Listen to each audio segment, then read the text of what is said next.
Bismillahirrahmanirrahim. Assalamualaikum warahmatullahi wabarakatuh. Alhamdulillahilladzi arsala rasulahu bil huda wa dinil haqq yudhhiruhu 'ala dini kulli wa kafa billahi syahida. Asyhadu an la ilaha illallah wa asyhadu anna Muhammadan abduhu wa rasuluhu la nabiyya ba'd. Baik para pemirsa sekalian, kajian Kamis sore yang berbahagia. Alhamdulillah pada hari ini kita bisa kembali untuk mengikuti acara yang rutin, yaitu kajian Kamis sore.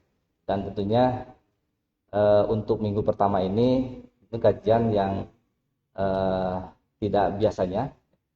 Insya Allah kita hari ini kedatangan tamu yang istimewa, yaitu Kang Jia.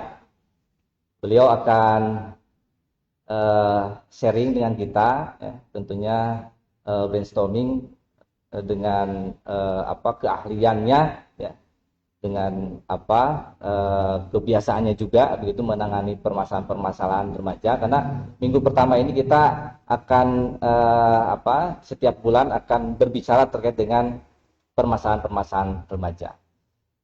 Karena memang menurut para peneliti remaja gitu ya, para peneliti remaja, hari ini remaja dihadapi dengan permasalahan-permasalahan yang cukup kompleks, ya. Banyak sekali, dari mulai penampilan lah, bulian lah, dan segala macamnya. Dan 3 di antaranya depresi mungkin ya, terus overthinking dan anxiety. 2 terakhir ini akan kita bahas tentunya, ya. Kang Jia akan menyampaikan pengalaman-pengalaman beliau. Kita akan coba kupas gitu ya Kang Jia, itu kan ya, apa itu overthinking, anxiety, dan bagaimana bahaya dan solusi yang bisa kita lakukan, itu kan. Tema sehari ini kembali utuh seusai runtuh, gitu kan. Memang cocok sih dengan cuaca hari ini ya, banyak pohon yang tumbang gitu ya. Tapi bukan itu ya, tapi ini adalah kondisi kejiwaan, terutama ini para remaja kita. Nah, sebelum ke materi, mungkin saya ingin membacakan dulu kurikulum vitae supaya lebih kenal gitu ya. Tak kenal maka taruh ya. Nama lengkap beliau adalah Kang Jia Ahmad Zakaria. Kayak kangen ya, Jia Ahmad Zakaria, SH MAG CHT CL, bukan TCL ya Pak. Tempat tanggal lahir yaitu Tasikmalaya, 11 Maret 1995. Ini lebih muda ya. Saya senantiasa sekarang nge-MC itu pematerinya itu lebih muda terus dari saya. Tapi keilmuannya lebih tinggi dari saya. Kewarganegaraan masih Indonesia ya, ya. Agama Islam, ya. Pendidikan S2 di Prodi Psikoterapi Psikologi Islam Ilmu Tasawuf Institut Agama Islam Latifah Mubarakah Suryalaya. Terus pendidikan khusus profesi hipnoterapi di Prahipni Pusat Jakarta Selatan. S1-nya Prodi Hukum Keluarga Islam Sekolah Tinggi Agama Islam Nahdlatul Ulama Tasikmalaya. 2014 MA Darul Musoleh Cirebon, MA Nahdlatul Ulama Kota Tasikmalaya. Ini memang kelihatan NU banget ya. Nahdlatul Ulama ya. Terus SD Cipari dan Cibanjaran, ini mungkin pindah-pindah gitu ya. Iya, pindah-pindah. Jadi cari pengalaman gitu. Pekerjaan banyak sekali pekerjaannya, cuma karena waktu. Beliau salah satu dosen di STISA Asopa Manonjaya dan di Universitas BTH Tasikmalaya ya. Terus sekarang juga organisasinya banyak banget, kalau dibaca satu-satu ini juga memakan waktu yang banyak ya. Yang jelas beliau adalah mantan ketua umum OSIS ya. Mantan ketua OSIS SMP Negeri 1 ya, Kota Tasikmalaya. Dan juga sekarang Ketua Sekbid Minat Bakat PC Pemuda PUI Kota Tasikmalaya, dan Wakil Ketua DPC Prahipti Tasikmalaya. Baik, tidak berlama-lama, kita langsung saja ke Kang Jia ya, untuk memaparkan materinya. Kita mungkin ada waktu karena kita agak telat ya Kang ya. Mungkin mudah-mudahan sampai jam 4 ya. sampai jam 4 dan nanti kita akan tambah waktu lah untuk diskusi gitu. Bangga, silakan Kang Dia. Bismillahirrahmanirrahim. Assalamualaikum warahmatullahi wabarakatuh. Waalaikumsalam warahmatullahi wabarakatuh. Alhamdulillahirabbil alamin wa nasta'inu ala umuri dunya waddin wassalatu wassalamu ala asrofil mursalin wa ala alihi wasallam amma ba'du. Puji dan syukur kepada Allah Subhanahu wa taala karena rahmat dan karunia-Nya kita bisa berkumpul lewat online ini ya. Salam kita ucapkan kepada baginda alam yakni Habibana wa Nabiyana Muhammad sallallahu alaihi wasallam, lalu kepada keluarganya, sahabatnya dan para umatnya yang diajarnya. Terima kasih kepada Bapak moderator. Akang. Oke. Masih muda. Alhamdulillah ya, Akang moderator yang sudah memaparkan kurikulum PT saya. Alhamdulillah, mungkin ya saya hanya sekedar sharing saja karena mungkin ilmu itu semuanya dari Allah juga ya, dan kebetulan saya memang F2-nya psikoterapi psikologi Islam gitu kan. Awalnya memang dari syariah, hukum keluarga Islam, kemudian ambil S2 psikoterapi psikologi Islam dengan profesi psikoterapi hipnoterapi gitu kan. Dan alhamdulillah mungkin diamanahi untuk belajar di sana. Kalau misalkan saya mungkin kuliahnya di kedokteran, itu saya jadi dokter gitu kan, seperti itu. Dan alhamdulillah, jadi saya pun sama di sini, kita sama-sama belajar. Meskipun saya misalkan, aduh ini magister ya, sama kalau motor saya banyak bocor, itu tetap aja ke tukang tambal ban, meskipun umurnya lebih muda dari saya, karena saya nggak tahu ilmu tentang pertambal banan. Meskipun pendidikannya misalkan dia lulusan SMA, SMP, tapi dia lebih paham, dia punya skill tentang pertambangan. Jadi kita di sini sama-sama belajar. Insya Allah mudah-mudahan ilmu ini bisa bermanfaat gitu kan. Oke, mungkin sekarang saya luar biasa ya. Sekarang ini bahasa ini Kang, bahasa psikologi masyarakat awam itu lebih aware, gitu kan, lebih cepat. Kadang-kadang sekarang kan ada gadget gitu kan, kayak misalkan dilihat di Google, di YouTube gitu kan, kita cari overthinking itu apa, sudah pada paham gitu kan, anxiety itu apa, udah pada paham gitu kan semuanya. Padahal saya belum kami misalkan teman-teman saya psikolog, psikiater gitu kan, belum aja mendiagnosa, mereka udah bilang, Pak, saya ini anxiety, saya ini depresi. Itu diagnosa dari mana? Dia mendiagnosa dirinya sendiri gitu kan, seperti itu. Jadi kita kuliah yang 2 tahun 4 tahun ini kalah sama Google. Jadi nanti kita akan belajar pemahaman juga, tapi tidak jadi masalah juga itu kan.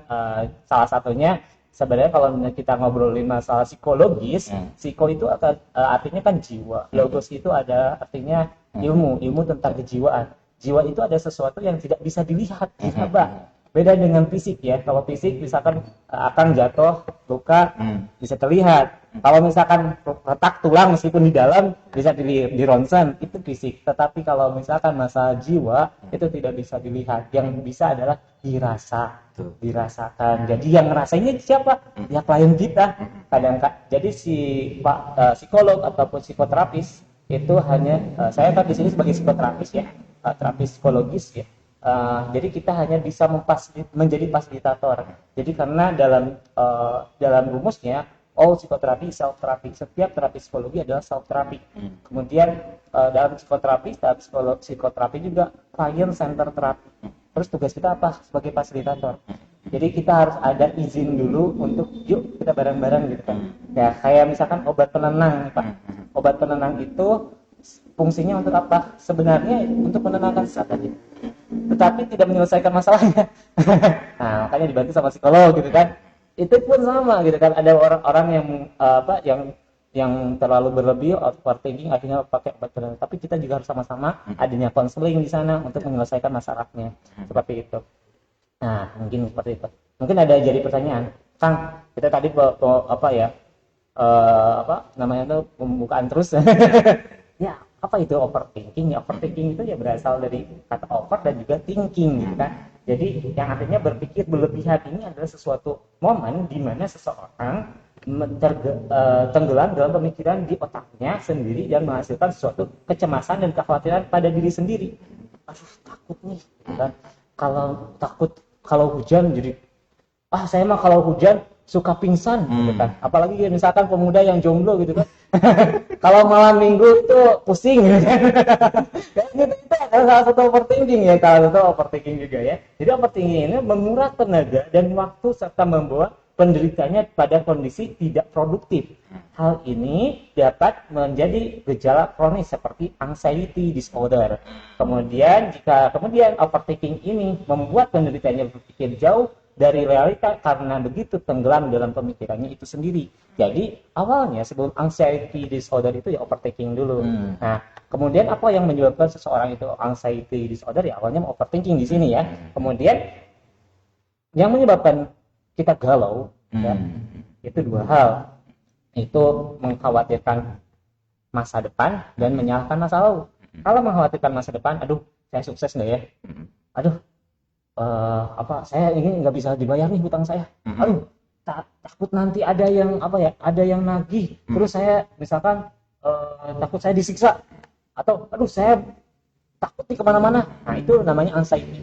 Nah sedangkan kalau misalkan kita menyalahkan masa lalu, misalkan coba kalau dulu saya nggak gini, coba gini. Kalau terus-terusan seperti itu, udah baheula teh gini gitu kan. Jadi menyalahkan masa lalu itu yang akan menjadi depresi. Gitu. Tapi kita kan nggak bahas depresi, tapi kita lebih ke anxiety, mungkin di lain waktu kita akan bahas depresi itu. Soalnya lumayan juga anxiety juga. Nah, kemudian ini kan anxiety itu bahasa Inggris. Ya, bahasa Inggris artinya cemas.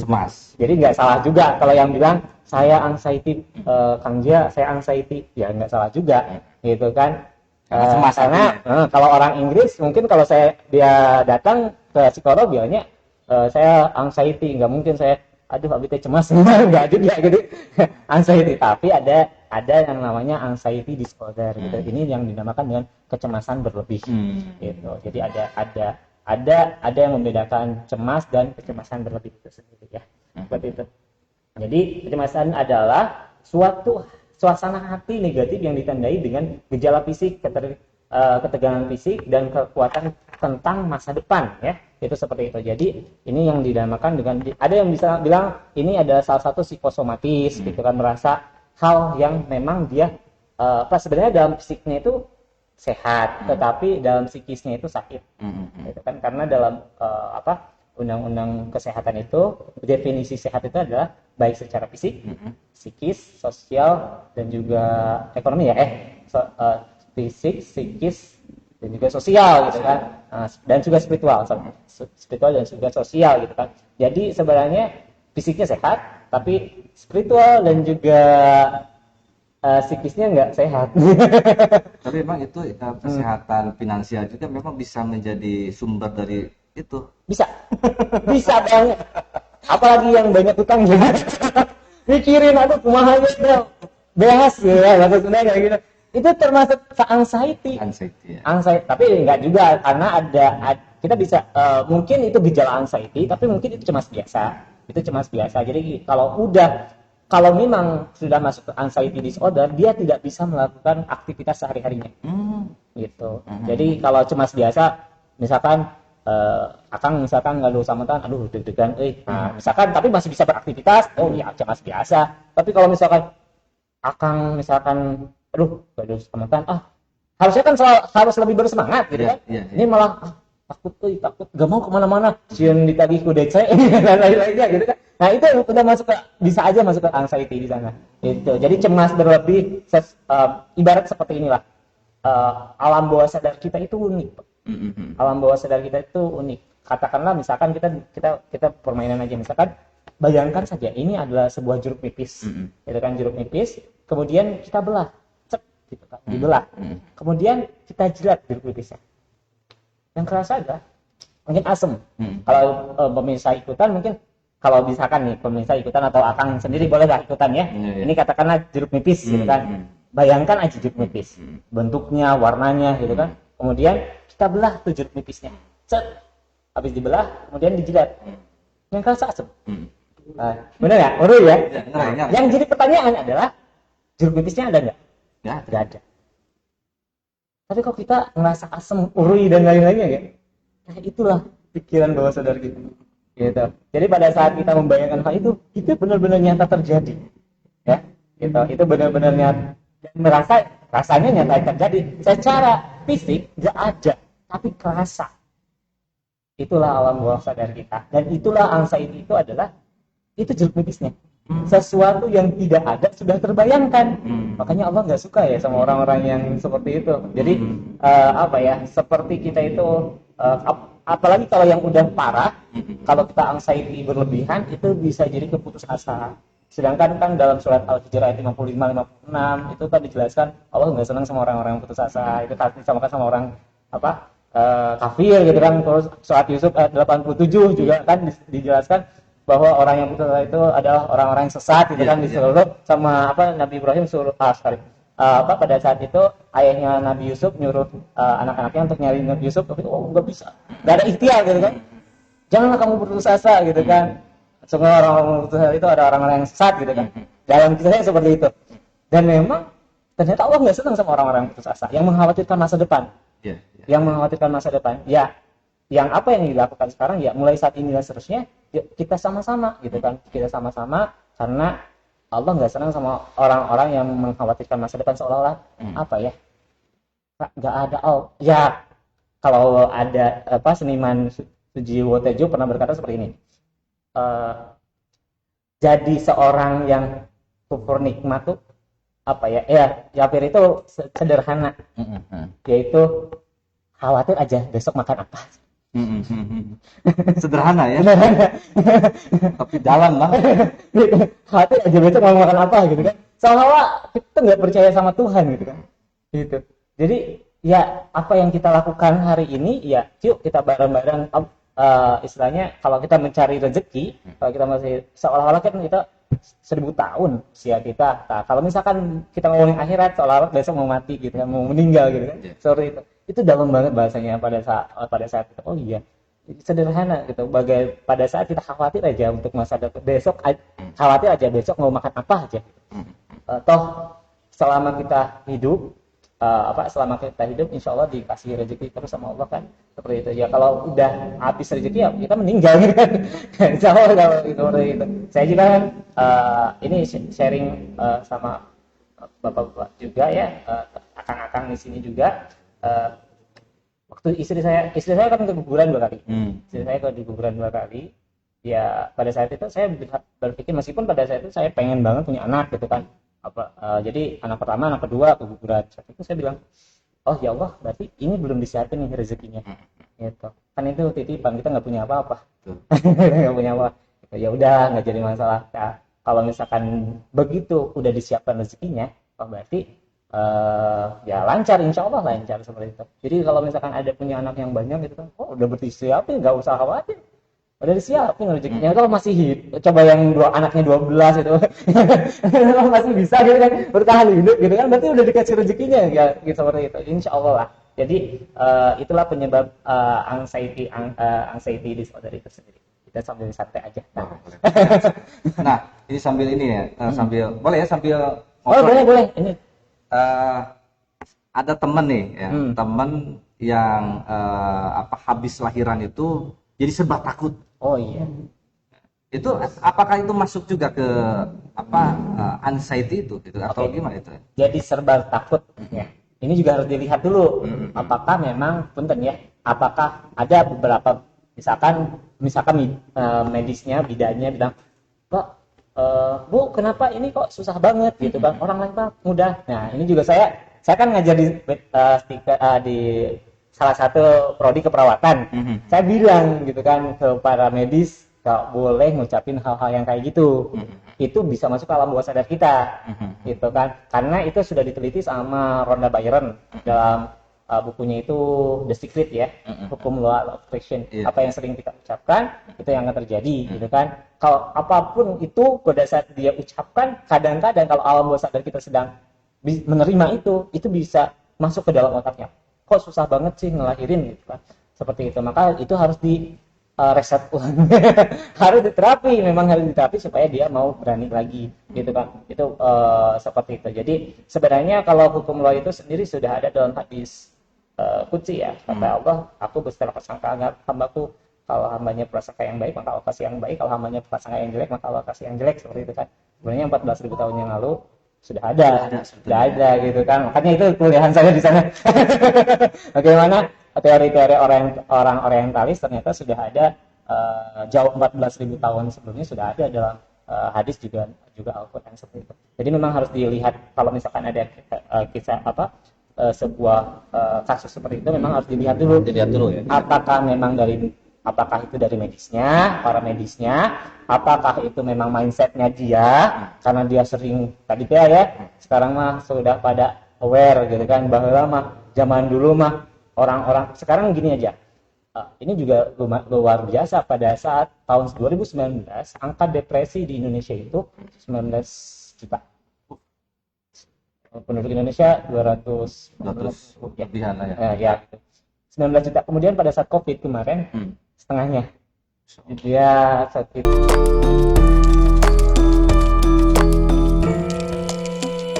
Biasa naik. Dan saya di tempat rehabilitasi narkoba sama gangguan jiwa itu banyak banget sekarang. Kasus-kasus tuh dari mulai remaja sampai tua. Remaja sekarang udah mulai main game online, gadget gitu kan. Kemudian bapak-bapaknya judi online sampai depresi gitu kan. Sampai depresi, sampai anxiety dan lain-lainnya, sampai yang lebih parahnya lagi skizofren gitu. Jadi kalau skizo kita ngajak ngobrol juga nggak nyambung. Gampangnya tuh emosi dan lain-lainnya seperti itu. Itu juga sama. Ini banyak kasus kejadian. Saya juga kan karena setiap minggu ke tempat rehab ya, ke tempat rehab itu memang banyak ya, apalagi bapak-bapak.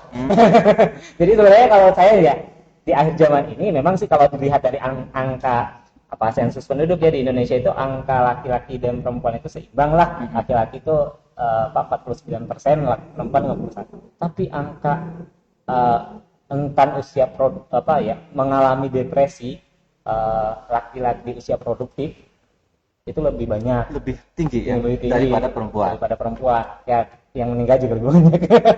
Maka kebanyakannya anak yatim daripada anak piatu gitu. Ini mengintai kita semua. Tuh, terintai saya juga ya. Maksud saya gitu kan. Makanya kita harus healing gitu kan. Banyak healing juga di sana. Apakah memang kalau kita kan sebagai umat muslim salah satu healingnya telah berzikir gitu kan, berzikir, banyakin zikir gitu kan. Ya kalau misalkan kalau saya non muslim ya apa kesukaannya misalkan ikan gitu kan, melihara ikan dan lain-lainnya. Tapi kalau yang muslim ya udah difasilitasi sama Allah.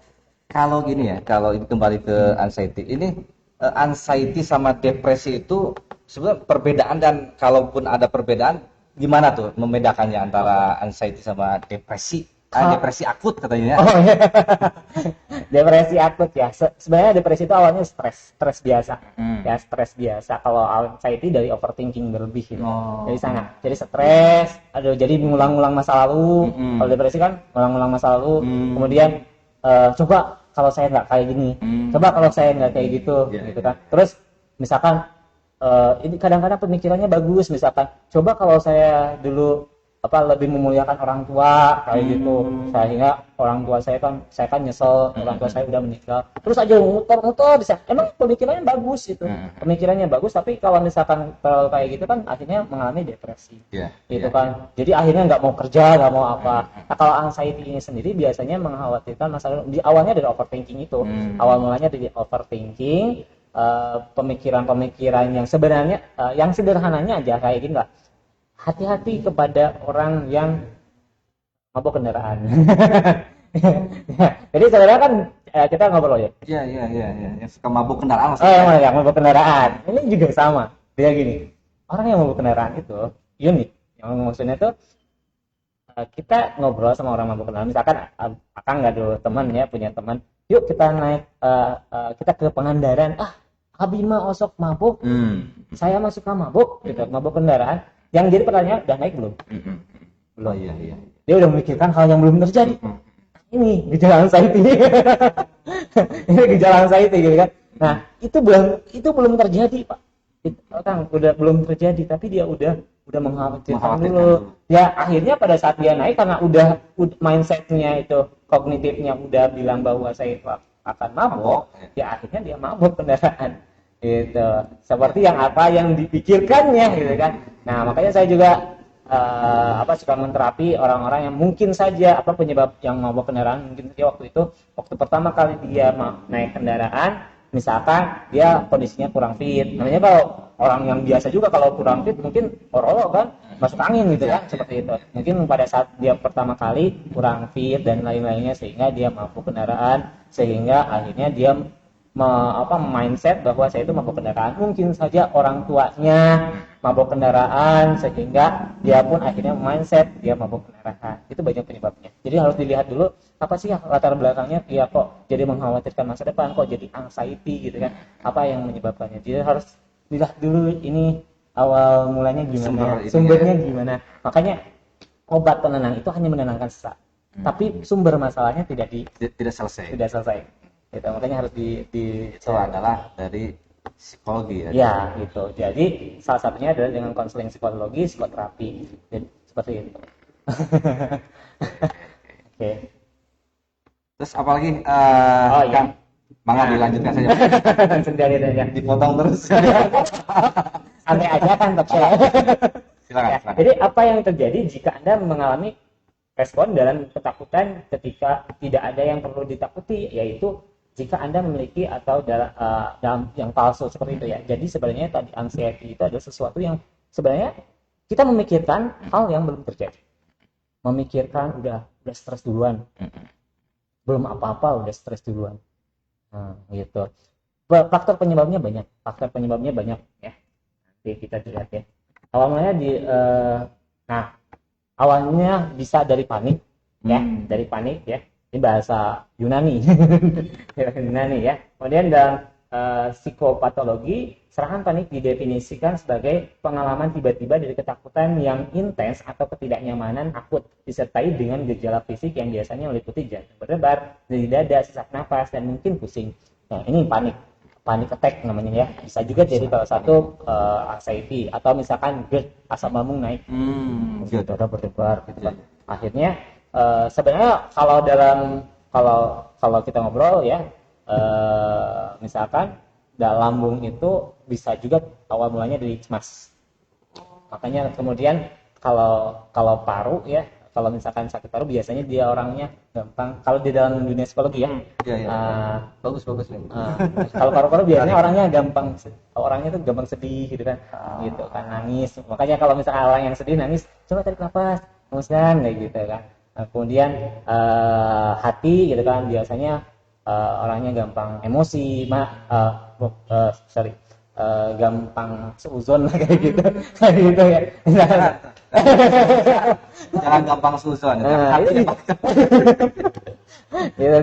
Seperti itu. Jadi memang saling ini ya, seperti gini ya. Kalau kemarin saya waktu musim Covid itu pandemi kemarin ya, mudah-mudahan sekarang juga sudah cepat berakhirnya lah. Jadi insya Allah ya, amin, nggak ada varian-varian baru lagi lah.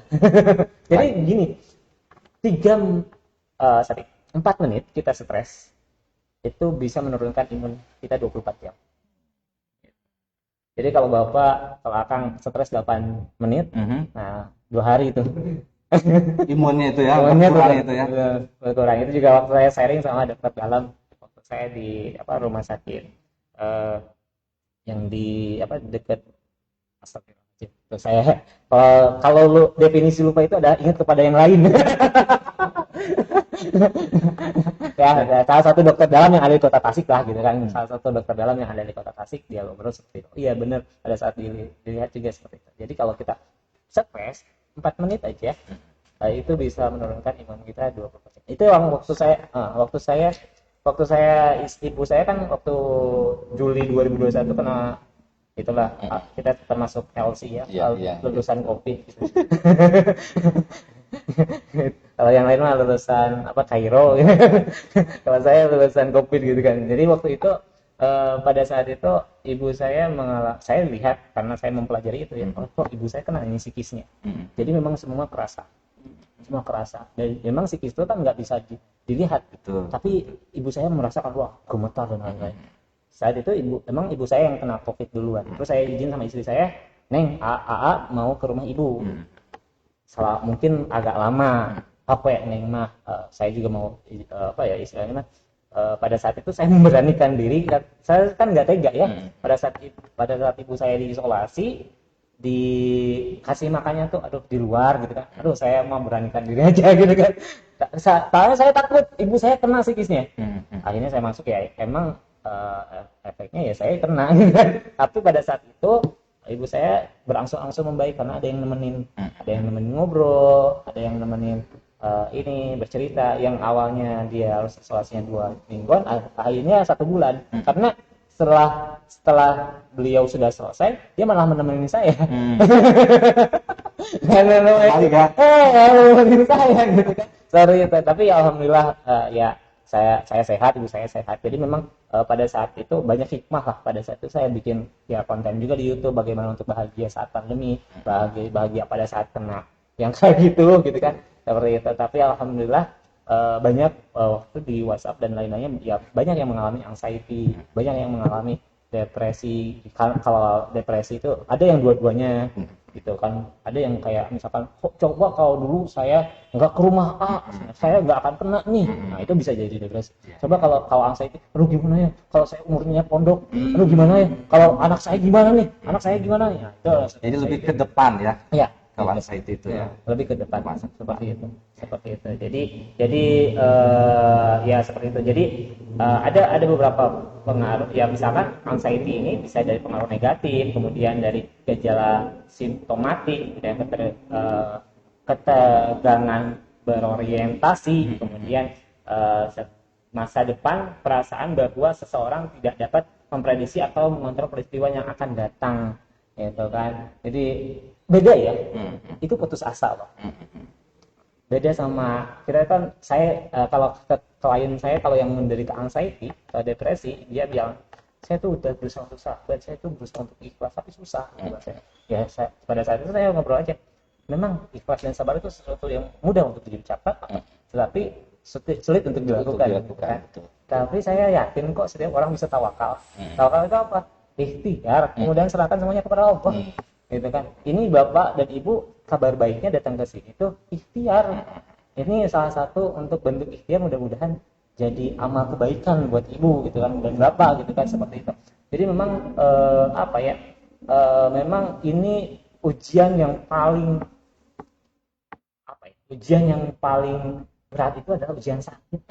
Apalagi sakit psikis, karena nggak bisa dilihat gitu kan. Secara fisik wah sehat nih, akang sehat, tapi otaknya tuh berputar-putar, pikirannya tuh berputar-putar gitu kan, sampai ya saya pada saat ngobrol sama klien-klien saya, rasanya itu katanya tuh kayak istilah Sunda nama tenapaks. Jadi itu mimpi apa nyatanya gitu. Termasuk saya dulu ya waktu itu klien-klien saya yang terkena misalkan terjebak riba lah kayak gitu. Kang, saya tuh ikut kajian malah semakin takut.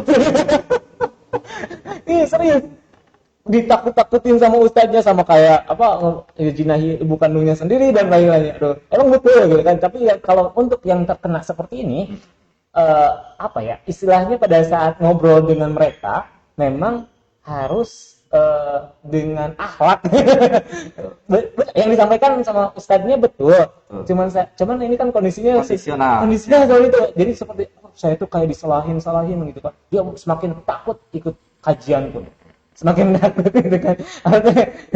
Dia harus mendekatkan diri kepada Allah, tapi dapat info ini lagi, saya jadi semakin takut. Meninggal ngaji lah. Ya, makanya nanti juga mungkin belajar kayak gitu. Itu banyak mungkin ya. Mungkin ada beberapa yang ya namanya juga kan setiap ilmu bagi-bagi ya. Mungkin saya juga nggak begitu, kalau masalah dalil Quran yang kayak gitu nggak begitu fasih lah, nggak begitu dalam. Tapi kalau kita untuk sharing, untuk yuk kita ngobrol masalah psikologi, yuk bareng-bareng gitu kan. Seperti itu gitu kan. Jadi kalau misalkan kita menghadapi orang anxiety, depresi, kita dilihat dulu apakah itu termasuk orang yang sedang konsul atau dengan konseling, karena beda. Kalau konsul itu adalah dia udah punya jawaban sendiri atas masalahnya. Kalau konseling itu dia udah buntu, istilah Betawinya gue harus ngapain gitu kan, mentok banget. Dan kebanyakan klien saya itu konsul, orangnya itu udah punya jawaban sendiri atas masalahnya. Misalkan ada orang yang datang ke akang, Kang, saya tuh punya banyak hutang nih, gini. Kang tuh ngasih solusi yang sing sabar, insya Allah air rezekinya, gitu kan. Sebenarnya nggak pas. Itu ya, ini secara psikologi, tapi secara apa manis itu kan pas itu kan. Pasnya gimana itu pasnya? Pasnya tuh pas dia datang itu Kasih uang. dia udah punya jawaban sendiri. Dia mintanya tujuannya tuh mau minjem duit.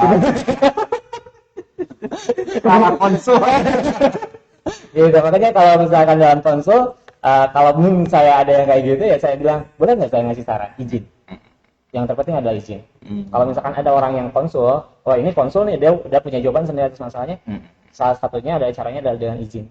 Kita langsung nggak bilang kayak gini, yang sabarnya, tuh. Tapi boleh saya ngasih saran atau boleh saya ngasih masukan? Boleh.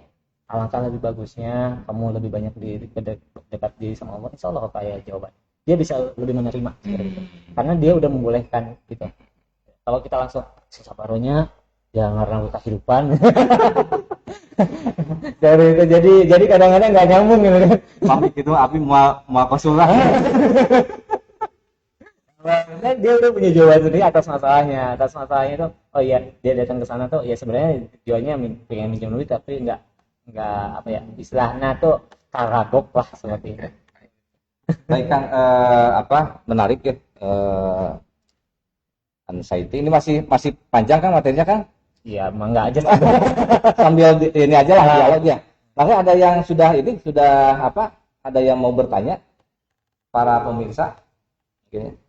Nah sebelum ke sana Kang, kira-kira kalau seandainya kita sudah merasakan misalnya gejala-gejala itu ya, anxiety itu ya, gimana sih yang bagusnya gitu untuk keluar dari sana?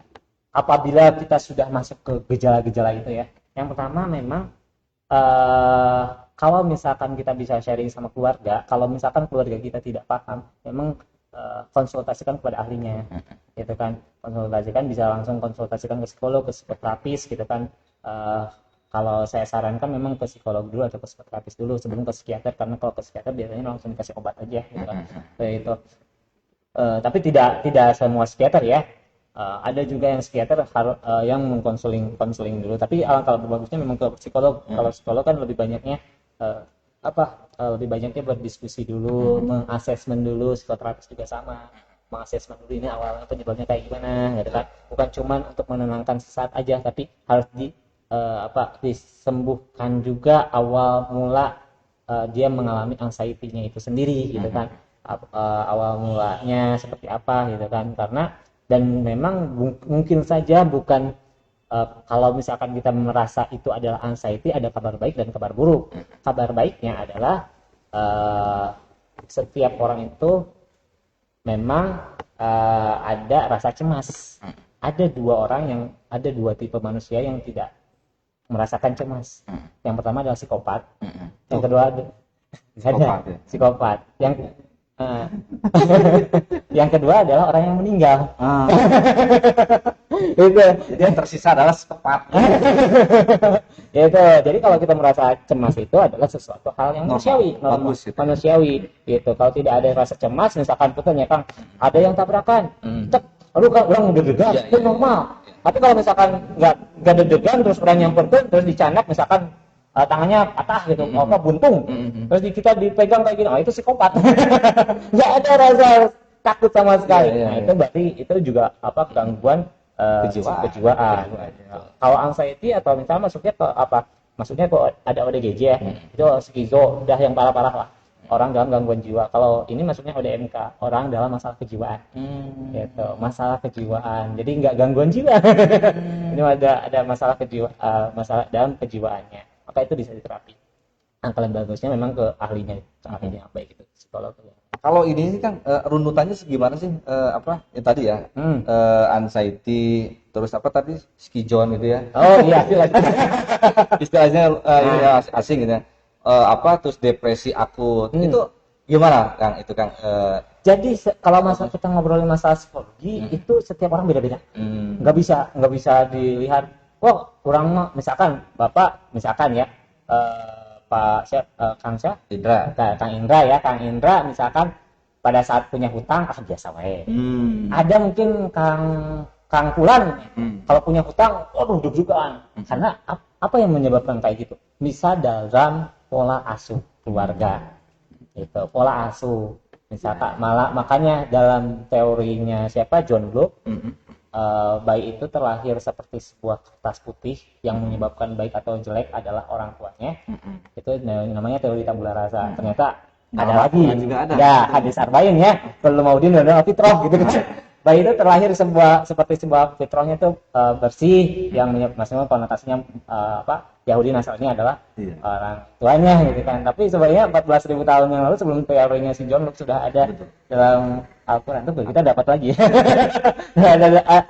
Dalam hadis arba'in ya sudah ada sore itu. Jadi memang mungkin dalam pola asuh misalkan anxiety itu ada dua.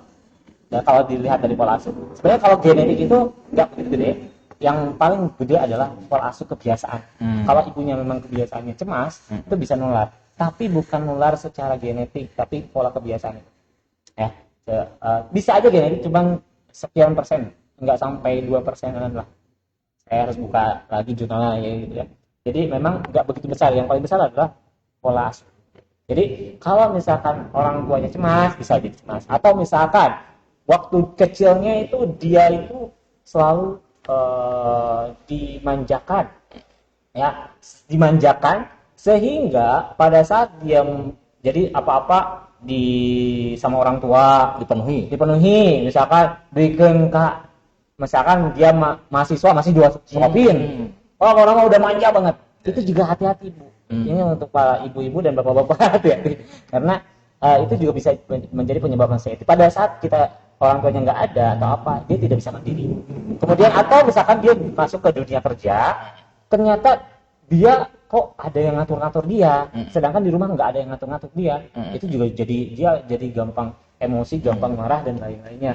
Jadi cemas dan dia tidak bisa menyelesaikan masalahnya itu sendiri. Atau yang kedua, ini orang tua yang terlalu galak, segala ulah, pokoknya mah apa-apa dicepret, dikubuk gitu kan, sehingga dia jadi insecure, takut, jadi dia akhirnya antisosial, ya, jadi antisosial, jadi dia punya cemas berlebih di sana. Kalau ketemu orang takut salah, pas kerja takut disalahkan karena sudah terbiasa disalahkan sama orang tuanya. Jadi ini memang bisa jadi dari awal mulanya itu dari pola lingkungan. Jadi terlalu baik nggak boleh, terlalu galak juga bahaya gitu ya. Jadi harus balance. Nah, itu yang sedang saja gitu kan. Guna petipera kalau jadi harus sedang saja. Jadi memang itu cemas juga kan sesuatu yang berlebih itu nggak baik. Ini cemas berlebih jadinya anxiety disorder ya. Cemas berlebih. Sebenarnya cemas itu hal yang bagus. Tetap ya istilahnya bukan hal yang bagus sih, manusiawi, tetapi jangan terlalu berlebihan. Sesuatu yang bagus pun misalkan kita minum susu itu bagus ya, atau misalkan makan jeruk itu bagus, tapi terlalu banyak minum susu nantinya bisa mencret. Makan jeruk akhirnya bisa jadi sakit perut gitu kan. Seperti itu. Jadi sesuatu yang berlebihan itu tidak baik. Dalam agama juga tidak boleh. Sesuatu yang berlebihan, cemas berlebih, aduh ini takut. Jadi bisa dilihat aja, misalkan tiba-tiba di ruangan ini misalkan ada ular misalkan, atau misalkan ada sesuatu yang mengagetkan. Kalau hari itu memang takut, itu wajar, karena wajar gitu kan. Tetapi kalau berbulan-bulan udah nggak ada ularnya, udah apa, tapi kita masih takut, nah itu harus segera dikonsultasikan ke ahlinya.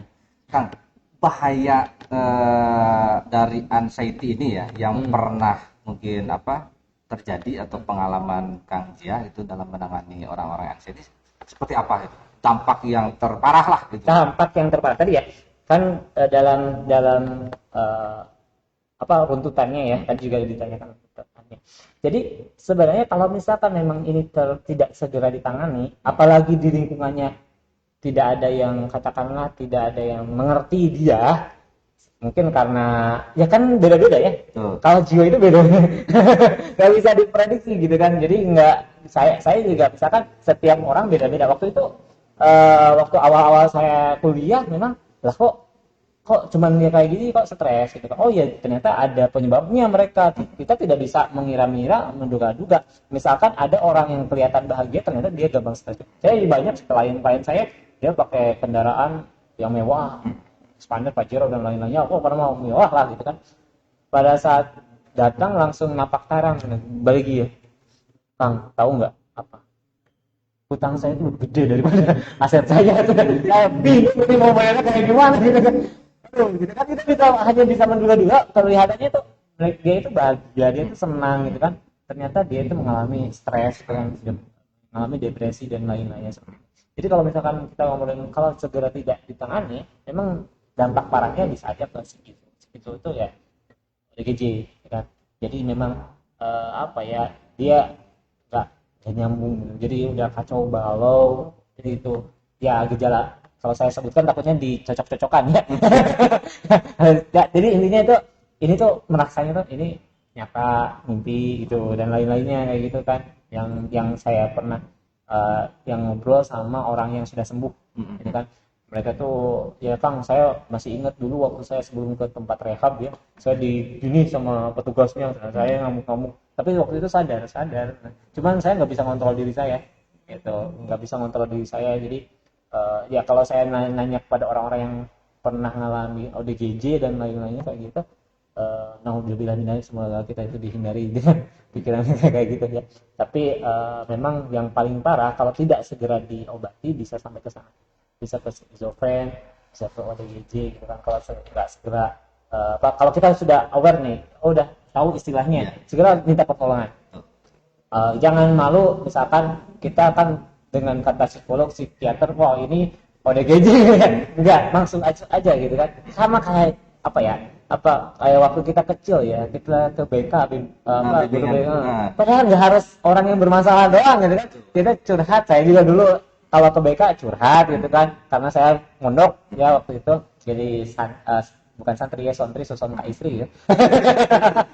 Gitu, saya kalau ada masalah sama orang tua atau apa, ngobrol sama guru BK-nya kan, jadi lebih paham. Karena kalau kita ngobrol sama teman lagi, lah kamu misalkan baru aja ditinggal 3 bulan, baru aja ini kamu udah nangis, sudah apa, dia kan nggak paham ya gitu. Jadi memang mungkin dia kuat karena mungkin dia sudah terbiasa, kalau saya nggak terbiasa misalkan seperti itu.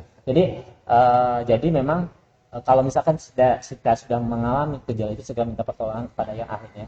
Kalau misalkan apakah itu mau ke psikolog, psikiater, apakah itu mau ke psikoterapis, mau ke tempat saya misalnya di klinik PTH, bukan promosi ya. Misalkan dia mau ke klinik PTH ya, yang di Jalan Letjen Masudi nomor 20 gitu kan. Ya ini kan menolong gitu. Ya boleh saja, silakan untuk kita konseling, untuk kita terapi gitu kan. Karena memang mungkin kalau kita mengalami gejala itu tidak setiap orang paham. Itu yang parah. Masih ada waktu? Kang Mas? Cukup. Mungkin ada terakhir lah Kang lah, yang sebelum kita tutup mungkin istilahnya nasihat gitu ya. Nasihat kepada teman-teman, karena kita memang konsumsinya untuk remaja ini terutama gitu kan. Kira-kira apa saja yang mudah-mudahan kita tidak bisa terhindar dari anxiety ini gitu kan. Kira-kira apa yang harus dilakukan gitu kan. Cara mengatasi dalam yang pertama overthinking itu sendiri ya. Kalau misalkan memang sudah ada gejala anxiety, memang caranya adalah yang tepat adalah memang segera minta pertolongan. Konsultasi. Itu kan segera minta konsultasi. Tapi kalau misalkan ini udah mulai gejalanya anxiety ini udah overthinking, udah pikirannya kemana-mana gitu kan. Udah misalkan kayak gini, udah biasa ini kumaha. Nah itu udah gejala ya. Nah caranya adalah, meskipun demikian, ada beberapa cara yang dapat dicoba untuk mengurangi overthinking ya. Yang pertama, munculkanlah emosi positif ke dalam diri Anda. Munculkanlah energi positif, baik itu positive thinking, pikiran yang positif, baik itu positive feeling, perasaan yang positif. Kalau positive thinking berarti jangan suudzon, hati-hati boleh tapi jangan suudzon gitu kan. Nah, secara suudzon. Yang ketiga adalah positif motivasi, gitu kan. Nah, kemudian yang kedua, ucapkan kata-kata positif pada diri Anda. Kalau dalam teorinya Emil Pueh, itu dia menerapkan disebut dengan afirmasi sugesti. Dia nulis tuh day by day, every way and getting better and better katanya. Hari demi hari dalam segala hal saya jauh lebih baik dan lebih baik. Dia baca tuh Terus 20 kali pagi-pagi, malam 20 kali. Dia seorang psikolog dan juga seorang apoteker dari Prancis. Dia ke kliennya ngasih itu. Namanya ngasih afirmasi sugesti lah. Afirmasi sugesti kan doa gitu ya. Si kliennya tuh dia baca 20 kali pagi-pagi, kemudian 20 kali malam gitu kan. Dia lakukanlah kliennya seperti itu. Dan banyak perubahan yang terjadi adalah pada saat di hari ke-21. 21 itu pemaksaan, 22, 23, 24 itu jadi pola kebiasaan, jadi habit. Jadi habit, jadi pola. Oh iya, saya pada saat penelitian Emil Quay ini, saya jadi ingat waktu saya mondok dulu.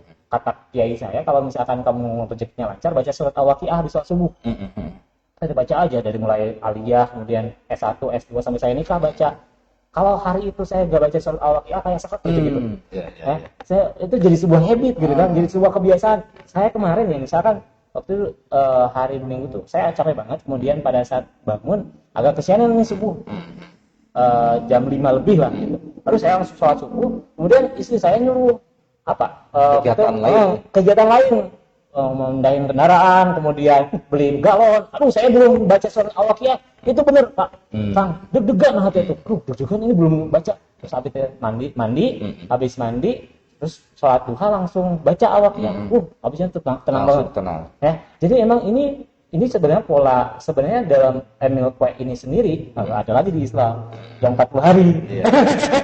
Ada lagi itu canggih ya. Lebih canggih 40 hari. Memang kenapa harus 40 hari gitu kan? Sholat berjamaah 40 hari tanpa terputus ya. Apalagi kalau di Surya zikir 40 hari gitu kan tanpa terputus. Oh iya, sekarang saya paham. Kenapa harus 40 hari? Karena 21 hari adalah pemaksaannya. Kesanaannya jadi habit.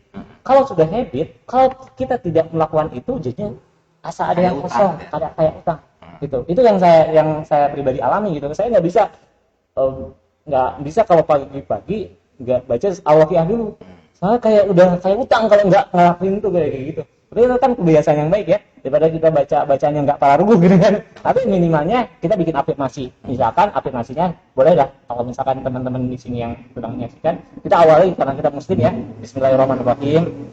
Mulai saat ini dan seterusnya atas izin Allah saya harus misalkan lebih bahagia, lebih bijaksana. Sok aja nggak apa-apa, kita kasih waktu lah 2 menit untuk nulis lah. Sok bisa. Misalkan yang ikutan baik ini afirmasi sugesti ya, untuk diterapkan, untuk dilakukan dipaksakan. Dipaksakan juga ya. Dipaksakan 21 hari ini tanpa terputus gitu kan. Nah, bismillahirrahmanirrahim mulai saat ini dan seterusnya atas izin Allah saya harus lanjutkan. Ya, gitu. Itu afirmasi sugesti ya. Mulai saat ini dan seterusnya saya harus saya harus lebih bahagia, saya harus lebih bijaksana, saya harus lebih optimis, positive thinking dan lain-lainnya. Bolehlah ditulis gitu kan. Silahkan menuliskan itu. Kalau bisa ditulis, jangan dihafal. Karena kalau menghafal itu, mengingat itu ada sesuatu yang sulit, menulis itu ada sesuatu yang mudah. Maka tulislah untuk mudah diingat. Itu ya. Luar biasa kuat yang bisa kita ambil ya. Mengingat itu sulit, menulis itu mudah, akan lebih bagus silahkan tulis untuk mudah diingat. Kemudian yang ketiganya boleh untuk mengistirahatkan diri itu kan, mengistirahatkan diri, misalkan perbanyak tarik nafas misalkan seperti itu. Misalkan boleh juga kalau misalkan relaksasi tangan kayak gini ya, misalkan keempat, kemudian tarik nafas seperti ini kan ada titik meridian akupressure ya. Kemudian ucapkan, kalau kita sebagai muslim ya, ucapan basmalah dulu, bismillahirrahmanirrahim, kemudian tarik nafas, tahan nafas misalkan minimal 20 detik, setelah itu hembuskan 10 detik. Itu enak banget. Itu juga bisa dilakukan kapanpun dan dimanapun, baik itu siang, pagi, sore, malam, dimanapun, baik itu di rumah, tempat kerja, dimanapun gitu. Jadi sebenarnya juga istirahat di sini adalah, sebenarnya Islam juga ada ya. Sebenarnya kalau kita kan bilangnya kalau sholat itu adalah sebuah kewajiban, tapi sebenarnya ini adalah sebuah kebutuhan kita. Karena kita itu butuh direset gitu kan. Istilah seperti komputer lah terus panas kan nantinya. Tapi kadang-kadang kita seperti sebuah kewajiban yang gitu kan. Jadi orang-orang Ustadz Kiai yang udah mantep ya gitu kan. Kalau saya kan masih banyak belajar gitu kan. Nah, itu saya juga harus banyak belajar. Itu mereka seperti sebuah apa ya istilahnya, eh relax dulu. Suatu kayak relaksasi dulu. Relaksasi, ya. Luar biasa. Kita kenapa kok nggak kayak gitu ya? Gitu. Itu banyak banget kalau kita buka, saya termasuk tesis saya kan di sana, perbandingan antara hipnoterapi dan juga psikoterapi fisik dan termasuk sholat gitu kan, dari gerakan sholat dan lain-lainnya. Tuh, kok luar biasa kata saya itu luar biasa sekali. Kemudian peka terhadap diri sendiri. Misalkan kita udah merasa kayak gitu, oh berarti kita harus banyak relaksasinya. Kita harus banyak, oke lah, salah satunya mengikuti kegiatan-kegiatan seperti ini. Misalkan, terus saya harus ngobrol nih sama psikolog atau peka. Aduh, saya udah mulai kayak gini nih. Dilihat lingkungan bisa mendukung nggak? Kalau enggak, berarti kita harus sharing sama orang yang lebih ahli, gitu kan, seperti itu. Kemudian yang terakhir, lakukan aktivitas fisik untuk distraksi ya, atau mengalihkan perhatian ke hal yang lain, gitu kan. Misalkan lebih banyak olahraga, gitu kan. Misalkan setiap minggu, setiap Sabtu, gitu kan, nge-quiz atau apa, nggak jadi masalah gitu ya.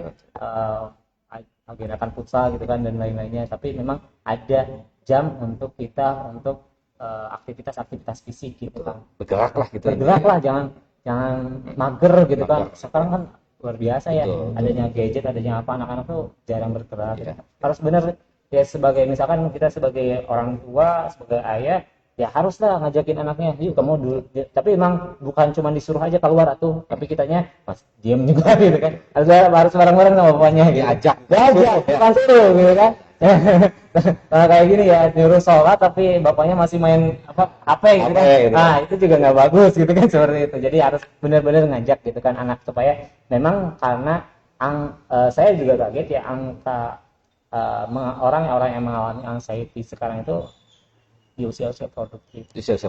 Ya. Banyak karena memang ya di usia remaja, banyak sekali. 40 tahun ke bawah lah gitu ya. Itu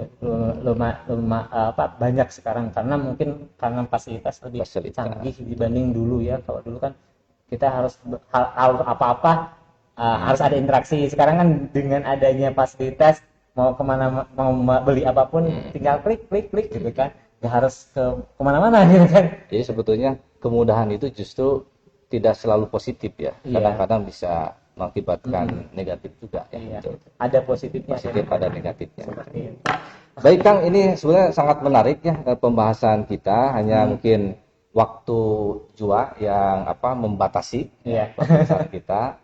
Dan kelihatannya belum ada pertanyaan ya. Tadi saya wakili saja pertanyaan-pertanyaannya. Sekali lagi jazakallahu khairan, terima kasih yang sebesar-besarnya atas kesediaannya Kang Jia berbagi dengan kita terkait dengan tadi bahaya dan solusi dari overthinking dan anxiety. Ya, mudah-mudahan bagi teman-teman juga yang sudah ada tanda-tandanya, ini juga hati-hati ya. Bagaimana kita tadi mengikuti saran-saran yang disarankan oleh Kang Jia ya, supaya kita terhindar dari masalah ini. Oke, cukup sekian. Terima kasih dan kita tutup saja dengan bacaan hamdalah. Alhamdulillah. Assalamualaikum warahmatullahi wabarakatuh. Waalaikumsalam warahmatullahi wabarakatuh. Atur nuhun pisan. Sami-sami.